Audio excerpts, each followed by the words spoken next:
जयरामगिरी आमेर क्षेत्र में खनिज विभाग और पुलिस की संयुक्त कार्रवाई में अवैध बजरी परिवहन करता लगा ट्रैक्टर ट्रॉली ने जब्त की दी और 1,26,800 रुपया जुर्माना लगायो।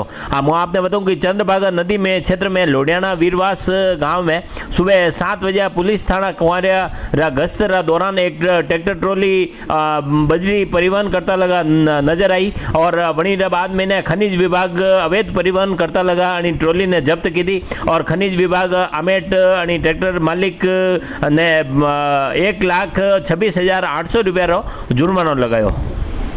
यह खबर माधवेंद्र सिंह जी आमेटू आपने लिए भेजी।